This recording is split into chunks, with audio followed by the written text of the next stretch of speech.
sum is, using right endpoints. I do want to talk through B and C, and then we will take a break, okay? B.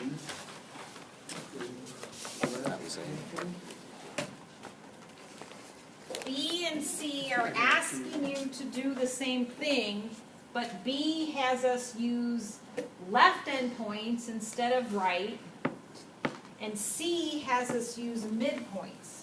So what we're going to be doing next, quite honestly, is mainly an exercise on how to program. It's going to force us to think algebraically, and it's kind of similar to the type of thinking people sometimes have to use when they're programming more algebraic things. Okay, so if I use left endpoints,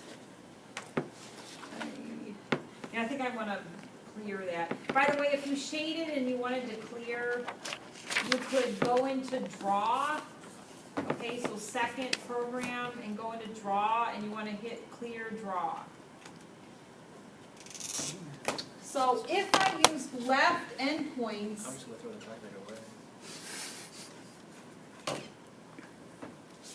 okay, I'm drawing what the rectangles would look like if I use left endpoints. And again, I'm just going to use 5. So you got underestimate. Yes, for this particular curve, we're going to get an underestimate. It depends on the concavity of the curve, whether you're going to get under or over. In the circumstance. So. Yeah. So because this one's concave up, we get an underestimate with left. If the graph was concave down, then the, yeah, see, if it's concave down over here, the left are going to give me the overestimate. So it does depend on the concavity. All right, so we're trying to think about how to set up our Riemann sum with left endpoints. So I'll just do this example with the 5. 0 is the first left endpoint. So rectangle 1, it was 0. Rectangle 2, it was 2. Rectangle 3, it was 4. Rectangle 4, it was 6. Rectangle 5, it's 8. So let's just get a pattern for these 5 rectangles, and then we'll generalize it for any number of rectangles. So the first rectangle, my left endpoint was 0. My second rectangle, my left endpoint was 2. My third rectangle, the left endpoint was 4. The fourth rectangle, the left endpoint was 6. And the fifth one, it was 8. So I'm multiplying by 2 again, and the width is 2. Okay, so the 2 that I'm multiplying by is coming from the width. So it's 2 times I minus 1, where I is what rectangle I'm on. Okay, let's test it. 2 times 1 minus 1 equals what? 0. 2 times 2 minus 1 equals what? 2. 2. 2 times, I'm sorry, this marker's not working very well. 3 minus 1 is 2. 2 times 2 is 4.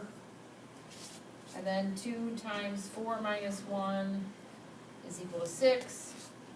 And 2 times 5 minus 1 is equal to 8. All right, so in general, the 2 was the width, so it was the 10 minus 0 over n.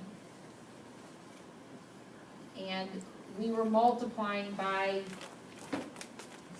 the rectangle I'm on minus 1. So my Riemann sum, this black marker is better. My Riemann sum using left endpoints. Okay, so here's part B.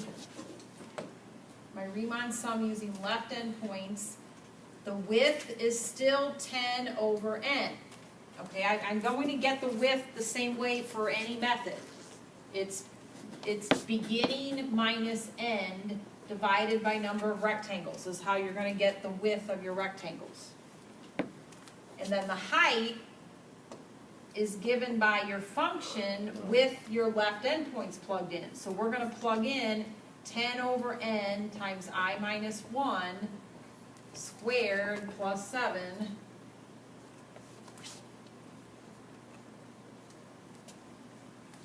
Okay, so this whole thing is giving me the height of the rectangle, this is giving me the width of the rectangle. How I got the height was plugging in the left endpoint. My left endpoints are given by the width of the rectangle times I minus 1. And then I goes from 1 to n. If you want the exact area, then you think about the idea of taking the limit as n goes to infinity. And again, if you start thinking I don't want to say too deeply about it, but if you start thinking, it's like, well, wait a minute, if n's going to infinity, the width is going to 0, 0 times anything is 0, so how am I getting any area? It kind of leads you into a conundrum, but this algebraically can be worked out. And we will do some, just so that you really can see that it's worked out. I believe you. Yeah, it's not something that we're, okay, so that's left endpoints. Now we want to do midpoints, and as you move from right to left to mid, the formula